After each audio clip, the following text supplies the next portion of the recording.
സന്ധത പുലർത്തുക, കൃത്യനിഷ്ഠത പുലർത്തുക എന്ന ശീലങ്ങളെല്ലാം നമ്മൾ പഴയ തലമുറയെ തന്നെയാണ് കണ്ട് പഠിക്കേണ്ടത്. അത്തരത്തിൽ മഹത്തായുള്ള ചില വ്യക്തികൾ നമുക്കിടയിൽ തന്നെ ഇവിടെ തന്നെ ഇരിക്കുന്നുണ്ട്.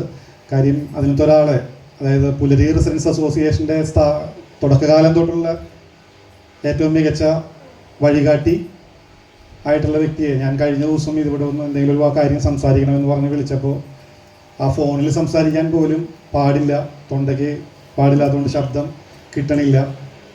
ഇന്ന് വേറെ ഒരു പരിപാടി രാവിലെ 7 മണി തൊട്ട് വൈകുന്നേരം വരെ 3 മണി വരെ കുറച്ച് ദൂരെയുള്ളൊരു സ്ഥലത്ത് നാരായണീയ പാരായണം നടത്താൻ ഉണ്ടായിരുന്നു. അപ്പോൾ എൻ്റെ വിചാരം മിക്കവാറും ഈ ആളൊന്നിവിടെ വരില്ല എന്നാണ്. പക്ഷേ ഞാനിവിടെ ഇടയ്ക്ക് കയറി വരുമ്പോൾ എന്നെ വിസ്മയിപ്പിച്ചുകൊണ്ട് നമ്മൾ പറഞ്ഞ് കറക്റ്റ് സമയത്തിന് കുറച്ചല്പം മുമ്പായിട്ട് ഇവിടെ ആൾ എത്തിച്ചേർന്നുണ്ട്.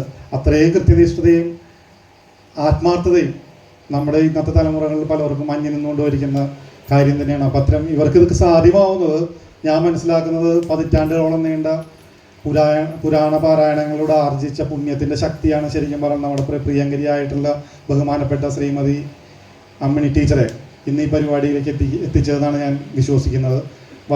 ഇവിടെ വന്നതിൽ നമ്മുടെ ഒപ്പം കൂടിയത് ഇത്രയും നേരം ഇവിടെ ക്ഷമാപൂർവ്വം ഇതെല്ലാം നമ്മൾ അവരിൽ നിന്ന് കഴിഞ്ഞ തലമുറയിൽ നിന്നും പ്രത്യേകിച്ച് അമ്മിണി ടീച്ചറിൽ നിന്നും പഠിക്കേണ്ട കാര്യമാണ്. ഇത്ര നേരം ഇവിടെ ക്ഷമാപൂർവ്വം പാടില്ലാണ്ടും യാതൊരു അസ്വസ്ഥതയില്ലാതെ ഇരിപ്പിരിക്കുന്ന മണിക്കൂറുകളായിട്ടിരിക്കുന്ന ആ സഹനശക്തിയും എല്ലാം നമ്മൾ കണ്ട് പഠിക്കേണ്ടത് തന്നെയാണ്. ഈ പ്രസ്ഥാനത്തിൽ നിന്നും ഇത്തരത്തിലുള്ള വ്യക്തികൾ മുതൽക്കൂട്ടും വഴികാട്ടിയായിരിക്കും നമ്മളിവരെയൊക്കെയാണ് ഫോളോ ചെയ്യണമെന്ന് പറഞ്ഞുകൊണ്ട് ഇതിനുള്ള അവസരം ഇന്നിവിടെ വന്നതിനുള്ള നന്ദി പ്രത്യേകിച്ച് പറഞ്ഞുകൊണ്ട് നാരായണീയത്തിൻ്റെ മഹാത്മ്യം വിശദീകരിക്കാൻ വേണ്ടി ശ്രീമതി അമ്മിണി ടീച്ചറെ വേദിയിലേക്ക് ആർദ്രമായി ഏവർക്കും വേണ്ടി സ്വാഗതം ചെയ്യുന്നു.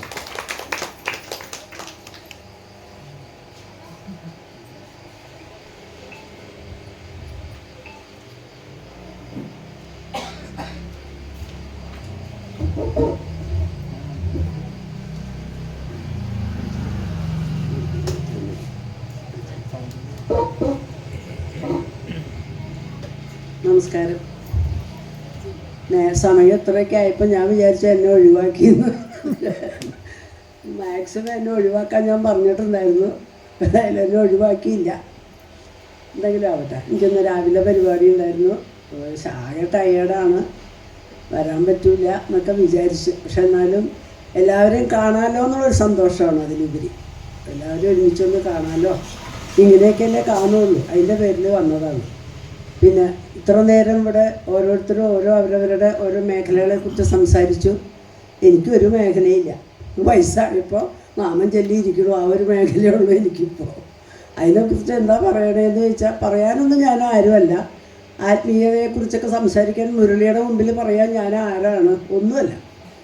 അപ്പോൾ അതിൻ്റെ പേരിൽ അതൊന്നും ഞാൻ പറയണില്ല. പക്ഷെ ഞാനിന്നപ്പോൾ ഞാൻ എന്തിനെപ്പറ്റിയാണ് പറയേണ്ടതെന്ന് ചോദിച്ചപ്പോൾ അനിൽകുമാർ പറഞ്ഞു, നാരായണീയല്ലേ വായിക്കണേ, അതിനെപ്പറ്റി പറയുമെന്ന് പറഞ്ഞു. അതിനെപ്പറ്റി ഞാനെന്ത് പറയാൻ? എന്തോരം വലിയ ആചാര്യന്മാർ പറഞ്ഞിട്ട് പോലും ഒരറ്റത്തെത്താത്ത സാധനം ഞാൻ എന്ത് പറയാനാണ്? അത് ചോക്കിയിരുന്ന് വായിക്കുക എന്നുള്ളതല്ലാണ്ട് അത് നമ്മുടെ മനസ്സിലുണ്ട്. അതെന്താണ് വായിക്കണേന്നും അതെന്താണ് അതിൻ്റെ ഉൾക്കൊണ്ടേക്കണേന്നും നമ്മുടെ മനസ്സിലുണ്ട്. അത് പറഞ്ഞ് ഫലിപ്പിക്കാനും കൂടി ഒരു കഴിവ് വേണ്ടേ? അതെനിക്കില്ല. അത് പറഞ്ഞാൽ എനിക്കൊന്നും സമ്മതിക്കില്ല. അത് കാരണം ഞാൻ വന്നൊന്ന് ഒരു ക്ഷമ ചോദിക്കുകയാണ്. ഏതായാലും നാരായണീയം എന്ന് പറയണത് ഞാൻ പ്രിപ്പയർ ചെയ്തിട്ടില്ല. നാരായണീയം എഴുതിയത് ആരാന്ന് എല്ലാവർക്കും അറിയാം. മേൽപ്പത്തൂർ നാരായണ ഭട്ടതിരിപ്പാടാണ് നാരായണീയം എഴുതിയത്. അദ്ദേഹം എഴുതിയ ഒരു മഹാകാവ്യമാണ് നാരായണീയം. വാസ്തവത്തിൽ നാരായണീയം മഹാഭാഗവതം, ശ്രീമദ് ഭാഗവതം കടഞ്ഞെടുത്ത അമൃതാണ് നാരായണീയം എന്നാ പറയാം. കാരണം എന്താണെന്ന് വെച്ചാൽ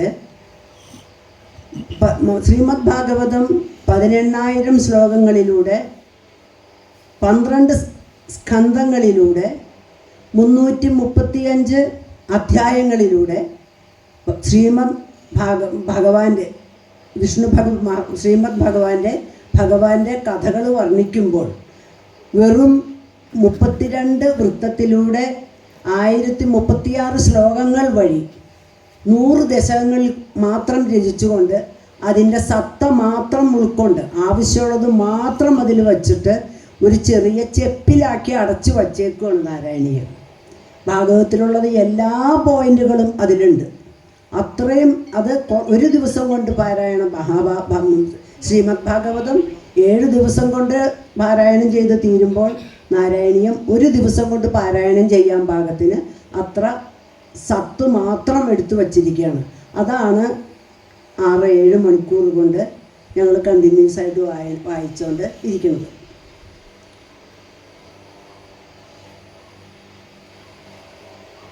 ശ്രീമദ് നാരായണീയത്തിൽ ശ്രീമദ് ഭഗവാന്റെ മഹിമാ വർണ്ണനയാണ് അതിൻ്റെ പ്രധാന മുഖ്യ പ്രമേയം. ഭഗവാന്റെ മഹിമ ആണ് ഈ കാവ്യത്തിൻ്റെ മുഖ്യ പ്രമേയം. ഭക്തിയും വിഭക്തിയും ഒന്നിച്ച് ഒരാളിൽ സമ്മേളിച്ചിരിക്കുന്ന ഒരേ ഒരു വ്യക്തിയാണ് മേൽപ്പത്തൂർ നാരായണ ഭട്ടതിരി. ശ്രീ ശങ്കരാചാര്യർക്ക് ശേഷം കേരളം ജന്മം നൽകിയ ഒരേ ഒരു സർവജ്ഞനാണ് നാരായണ ഭട്ടതിരി.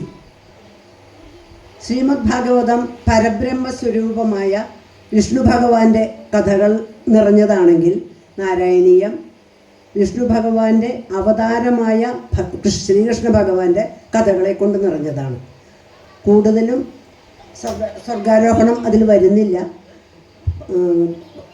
ഭട്ടതിരിയുടെ രോഗാവസ്ഥയെക്കുറിച്ച് ഭജനം ഇരിക്കാൻ വരുമ്പോൾ പറയുന്ന അതിൻ്റെ ഒരു സാരം മാത്രം ഞാൻ പറയാം. മലപ്പുറം ജില്ലയിലെ നീളാനദിയിലുള്ള നീളാനദിയുടെ വടക്ക് തിരുനാവായി ക്ഷേത്രത്തിന് 3 നാഴിക ദൂരെ മേൽപ്പത്തൂർ ഇല്ലം എന്നൊരു ഇല്ലമുണ്ട്. അവിടെ ധർമ്മിഷ്ഠനും വേദശാസ്ത്ര പണ്ഡിതനുമായ മാതൃദത്തൻ എന്നു പേരായ ഒരു ബ്രാഹ്മണന് ജന്മം നൽകിയതാണ് ഈ ഒരു ബാലകൻ. അവനാണ് നാരായണ ഭട്ടതിരി. ആചാര്യന്മാരിൽ നിന്ന് കുട്ടിക്കാലത്ത് തന്നെ അവരുടെ ആചാരപ്രകാരമുള്ള വിദ്യാഭ്യാസങ്ങളൊക്കെ തുടങ്ങി. കുട്ടിക്കാലത്ത് തന്നെ വേദങ്ങളും ശാസ്ത്രങ്ങളും ഓരോ മികവുറ്റ ആചാര്യന്മാരിൽ നിന്നും കരസ്ഥമാക്കി. അതിൽ വേദം ശാസ്ത്രം മുതലായ എല്ലാം മനസ്സിലാക്കി. അച്യുത പിഷാരടി എന്നു പേരായ ഒരു പണ്ഡിതനിൽ നിന്നും വ്യാകരണവും പഠിച്ചു.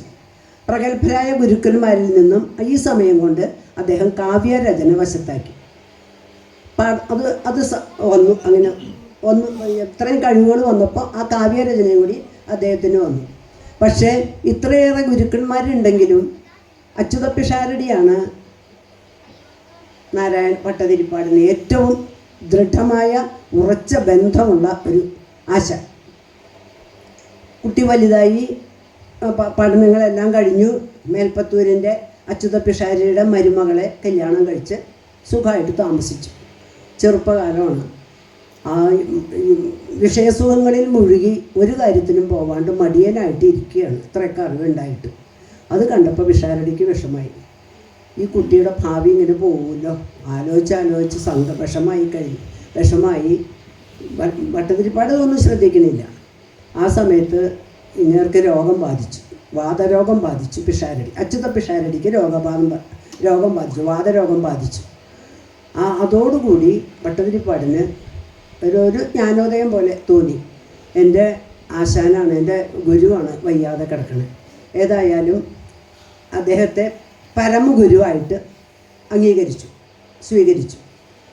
വാതരോഗബാധിതനായ ആ ഗുരുവിൻ്റെ വാതരോഗം സ്വയം ഏറ്റെടുത്ത് അദ്ദേഹത്തെ രോഗവിമുക്തനാക്കി.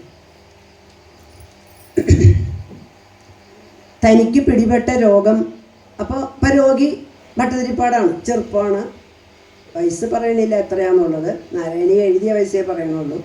ചെറുപ്പമാണ്. അത് ആശാൻ്റെ ഗുരുവിൻ്റെ രോഗമൊക്കെ മാറി ഭട്ടതിരിപ്പാട് രോഗിയായിട്ട് അനങ്ങാൻ പാടില്ല, നടക്കാൻ പോലും പാടില്ല, പിടിച്ചു വേണം നടക്കാൻ. ആ ഒരു അവസ്ഥയായി. രോഗം ഇങ്ങനെ ഇരുന്നാൽ പറ്റുമല്ലോ, മാറണ്ടേ. അതിനു വേണ്ടി നാട്ടുവൈദ്യന്മാരോട് ചികിത്സയൊക്കെ ചികിത്സ തുടങ്ങിയിട്ട് അസുഖമൊന്നും മാറാതെയായി കഴിഞ്ഞപ്പോൾ അവസാനം നാട്ടുവൈദ്യന്മാർ തന്നെ പറഞ്ഞു, ഏതായാലും സർവപാപഹരനായ ഗുരുവായൂരപ്പനെ തന്നെ ആശ്രയം അങ്ങോട്ട് ശരണം പ്രാപിക്കൂ, അവിടെ ചെന്ന് ഭജനം ഇരിക്കൂ, അങ്ങനെയാണെങ്കിൽ രോഗം മാറും, ഒന്ന് പരീക്ഷിച്ച് നോക്കാം എന്ന് പറഞ്ഞു. എങ്ങനെ ഇപ്പോൾ നടക്കാൻ പോലും വയ്യ, ഒരു അടി നടക്കാൻ വയ്യ, സകലം തളർന്ന് കിടക്കുകയാണ്. അപ്പോൾ പറഞ്ഞു നോക്കട്ടെ, എനിക്ക് കുറച്ചെങ്കിലും അനങ്ങാൻ പറ്റുന്നുണ്ടെങ്കിൽ ഞാൻ അവിടെ വരെ പോയി ഭജന എടുത്ത് എന്താണെന്ന് വെച്ചാൽ ചെയ്യാം, ഞാൻ എന്താ ചെയ്യുക, ഭജന ഇരിക്കാം. പക്ഷെ എനിക്ക് പറ്റണ്ടേ, അതേപോലെ വാഹന സൗകര്യങ്ങളൊന്നുമില്ല. കുറേ ഇത് പറഞ്ഞ് പിറ്റേ ദിവസം മുതൽ കുറേശ്ശെ കാല് ചലിക്കാൻ തുടങ്ങി. കൈ ഒന്നും അനങ്ങണില്ല, കാല് ചലിക്കാൻ തുടങ്ങി. കാല് ചലിച്ചു തുടങ്ങിയതാണ്. കുറച്ച് ദിവസം കൊണ്ട് കാലിന് ചലനം വന്നു കഴിഞ്ഞപ്പോൾ അനിയനായ മാതൃദത്തനോട് ചേർന്ന് മാതൃദത്തനെയും കൂട്ടിക്കൊണ്ട് ഗുരുവായൂർക്ക് പുറപ്പെടുകയാണ്. അവിടെ ചെന്ന് ഭഗവാനെ ഗുരുവായൂരിലെത്തി വാതാലയേശനെ ഉള്ളുരുകി പ്രാർത്ഥിച്ച് അവിടെ ഇരുന്നു. അപ്പോൾ അവിടെ ഭക്തന്മാർ ഇഷ്ടം പോലെ ഉണ്ട്, ഇന്നത്തെ പോലെ തിരക്കൊന്നും അല്ലെങ്കിലും ഇഷ്ടം പോലെ ഉണ്ട്. ഓരോരുത്തർ ഭജന ഇരിക്കണോ, ഓരോ നാമം ചെല്ലണോ, ഓരോരുത്തർ അവിടെ തന്നെ ചുരുണ്ടു കൊടുന്നു ഭജന ഇരിക്കാന്ന് പറഞ്ഞാൽ അവിടെ തന്നെ എല്ലാം നടത്തുക എന്നുള്ളതാണ്. ഇദ്ദേഹം അവിടെ കൂടി പോയവർക്കറിയാൻ പറ്റും. ഭട്ടതിരിപ്പാട് ഇരുന്ന് നാമം ചൊല്ലി നാരായണീയം എഴുതിയ സ്ഥലം അവിടെ കാണിക്കുന്നുണ്ട്. അവിടെ ചെന്നിരുന്ന് പിറ്റേ ദിവസം സർവപാപഹരനായ ശ്രീ ഗുരുവായൂരപ്പൻ്റെ ലീലാചരിത്രങ്ങൾ വർണ്ണിക്കണം എന്ന് മനസ്സിൽ കണ്ടുകൊണ്ടാണ് പോയേക്കുന്നത്. ആ ചരിത്രങ്ങൾ മനസ്സിൽ ഓരോന്ന് വർണ്ണിക്കാനായിട്ട് പറഞ്ഞു മനസ്സിൽ ഓർത്തും കൊണ്ട് ഇവിടുന്ന് പോയി അവിടെ ചെന്നു. ആ സ്ഥാനത്ത് ചെന്നിരുന്നു. അദ്ദേഹം മനസ്സിൽ ഓർത്തു, ഒരു ദിവസം ഒരു ദശകം, നാരായണീയൻ ദശകങ്ങളായിട്ടാണ് 10 ശ്ലോകങ്ങളുള്ള ഒരു ദശകം. ചിലതിൽ 12-15 ദശകം ശ്ലോകങ്ങൾ വരെയുണ്ട്, അധികവും 10 ശ്ലോകമാണ്. ആ ഒരു ദശകം വച്ച് ഒരു ദിവസം എഴുതണം. അപ്പോഴേക്കും എൻ്റെ രോഗം ഭഗവാൻ മാറ്റുമായിരിക്കും എന്ന് വിചാരിച്ചുകൊണ്ട് തലേ ദിവസം അവിടെ ഇരുന്ന് മാതൃദത്തനെ ഇരുത്തിയിട്ട് ശ്ലോകങ്ങൾ പറഞ്ഞു കൊടുക്കുകയാണ്. കണ്ണടച്ച് ശ്ലോകങ്ങൾ ഓരോന്ന്. ആദ്യത്തെ 2 ദശകം കഴിയണ വരെ രോഗത്തെക്കുറിച്ച് മിണ്ടണില്ല ഭട്ടതിരിപ്പാട്. 3-ാമത്തെ ദശകത്തിൽ പറയണ മുഴുവൻ, പിന്നെ മുഴുവൻ ഓരോ ദശകത്തിൻ്റെ അവസാനവും എൻ്റെ രോഗം മാറ്റിത്തരണേ എന്നാണ്. അങ്ങനെ 99 ദിവസമായി. 99 ദശകവും എഴുതി കഴിഞ്ഞു. ഈ 99 ദശകം എഴുതുന്ന സമയത്തും അദ്ദേഹം സംസാരിക്കാം കാലും അനക്കാൻ പറ്റണില്ല. കുറേശ്ശെ ഒരു ചലനം മാത്രമേ ഉള്ളൂ. എല്ലാം മാതൃദത്തൻ്റെ സഹായത്തോടു കൂടിയാണ് നടക്കുന്നത്. അങ്ങനെ ഇരിക്കുന്ന സമയത്ത് 99-ാം ദിവസമായപ്പോൾ ഭഗവാനെ വിളിച്ചിട്ട് ഇങ്ങനെ വിളിച്ചിട്ട് പറഞ്ഞു, ഭഗവാനെ ഞാൻ ഇന്ന് 99 ദിവസമായി ഞാനിവിടെ ഇരുന്ന് ഇത് എഴുതണു. എനിക്ക് ഒരു വ്യത്യാസവും വരണില്ല. പക്ഷേ ആത്മീയ സുഖമുണ്ട്. എനിക്ക് ശരീരസുഖം കിട്ടിയില്ലെങ്കിലും എനിക്ക് ആത്മീയ സുഖം നല്ലപോലെ ലഭിച്ചിട്ടുണ്ട്. എനിക്ക് എൻ്റെ ശരീരസുഖവും കൂടി തന്നുകൂടെ എന്നിങ്ങനെ സങ്കടപ്പെട്ട് ഇരുന്ന് നാളെ ഞാൻ അവസാനിപ്പിക്കുകയാണ് എൻ്റെ യജ്ഞം. ഞാൻ 100-ാമത്തെ ദശകം നാളെ ഞാൻ അവസാനിപ്പിക്കുകയാണ്. ഞാൻ അങ്ങയുടെ കേശാദിപാദ വർണ്ണനയാണ് ഞാൻ നാളെ ചെയ്യാൻ പോകുന്നത്. അതുകൊണ്ട് എന്നെ അനുഗ്രഹിക്കണേ എന്ന് പ്രാർത്ഥിച്ചുകൊണ്ട് പോയി. രാവിലെ വന്നിരുന്നു, പ്രാർത്ഥന എഴുതി തുടങ്ങി. മാതൃത്വത്തിനോട് എഴുതിക്കൊള്ളാൻ പറഞ്ഞു. കണ്ണടച്ചിരുന്ന് എഴുതുകയാണ്. സാന്ദ്രാനന്ദാവബോധ ചെല്ലുകയാണ്. അഗ്രേപശ്യാമി ചെല്ലി തുടങ്ങി. അത് എഴുതണമുണ്ട്. 99 ദശകം കണ്ണടച്ചിരിക്കുകയാണ്, കണ്ണ് തുറന്നിട്ടില്ല. 99 ദശകം സന്ധ്യാസമയത്ത് പറയാൻ പറ്റിയ സബ്ജക്റ്റാണ്. 99 ദശകം തീരുന്നതിന് മുമ്പ് എന്താ പട്ടേരി സുഖമായോ എന്നൊരു വാക്ക്, ഒരു കൊച്ചുകുട്ടി ചോദിക്കണ പോലത്തെ ഒരു ശബ്ദം. ഇതാരാത് ഇങ്ങനെ ചോദിക്കണം? ഇതുവരെ ഒരു കൊച്ചുകുട്ടിക്ക് കണ്ണു തുറന്ന് നോക്കിയപ്പോൾ ശ്രീകോവിലിൻ്റെ മുമ്പിൽ നിൽക്കുകയാണ് ഒരു രൂപം. ആ രൂപം ഭഗവാന് ഭട്ടതിരിപ്പാടിന് കണ്ണങ്ങോട്ട് നിറഞ്ഞിട്ട് കാണാൻ പറ്റണില്ല. അത് നോക്കിക്കഴിഞ്ഞിട്ട് അപ്പം ആ നിൽക്കുന്ന രൂപം എങ്ങനെയാണ് എന്ന് വെച്ച് കഴിഞ്ഞാൽ, തൃക്കാൽ പിടച്ചു മുഖം തെല്ലൊന്നു ചാച്ചു വച്ചും, തൃക്കാൽ പിടച്ചു മുഖം തെല്ലൊന്നു ചാച്ചു വച്ചും, തൃക്കയിൽ കുഴൽ പിടിച്ചും മന്ദഹാസിച്ചും കൊണ്ട്. അങ്ങനെയാണ് ആ വാതുക്ക നിൽക്കണേ. ഭഗവാൻ പ്രത്യക്ഷപ്പെട്ടു. 100-ാമത്തെ ദശകം ആയപ്പോഴേക്കും ഭഗവാൻ പ്രത്യക്ഷപ്പെട്ടു. ഭഗവാൻ എങ്ങനെ? ബാലമുരളീകൃഷ്ണനായിട്ടാണ് പ്രത്യക്ഷപ്പെട്ടേക്കുന്നത്.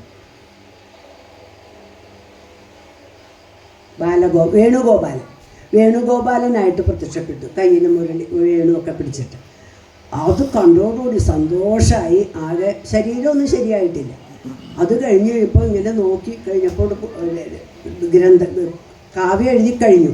ആ കാവ്യം മേടിച്ച് കയ്യിൽ പിടിച്ചിട്ട് ചോദിച്ചു, ഞാൻ അങ്ങയെക്കുറിച്ചൊരു കാവ്യം എഴുതിയിട്ടുണ്ട്, ഞാൻ ഇതിന് പേരൊന്നും ഇട്ടിട്ടില്ല, എന്ത് പേരാ ഞാൻ ഇതിന് ഇടണ്ടേ എന്ന് ചോദിച്ചപ്പോൾ പറഞ്ഞു, ഏതായാലും നാരായണനല്ലേ എഴുതിയത്, നാരായണന് വേണ്ടി എഴുതിയതല്ലേ, നാരായണീയം തന്നെ ആവട്ടെ, അതിൻ്റെ പേര് നാരായണി എന്ന് പേരും ഇട്ടു. അത് മേടിച്ച് അവിടെ വച്ചിട്ട് നമസ്കരിച്ചു. അവിടെ കിടന്ന് നമസ്കരിച്ച് ആ 100-ാം ദശകം അഗ്രേ പശ്യാമി ആദ്യം മുതൽ അവസാനം വരെ ചൊല്ലി എണീറ്റ് തന്നെത്താനെ പട്ടേരിപ്പാടി എണീറ്റ്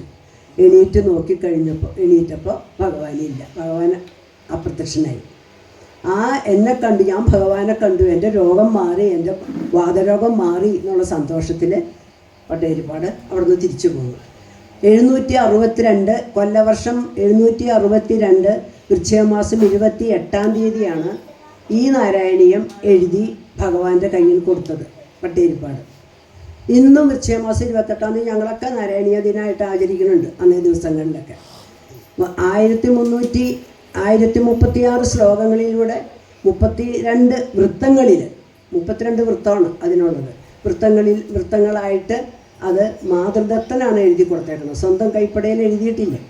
അങ്ങനെ ആ നാരായണീയം അതിന് സമർപ്പിച്ചു. ഇതാണ് എനിക്ക് പറയാനുള്ള നാരായണീയത്തിനെ കുറിച്ച്. അല്ലാത്ത കഥകളൊന്നും എനിക്ക് പറയാൻ കിട്ടൂല. സന്ധ്യാസമയത്ത് എനിക്ക് പറയാൻ കിട്ടിയതിൽ വളരെ സന്തോഷം. നന്ദി.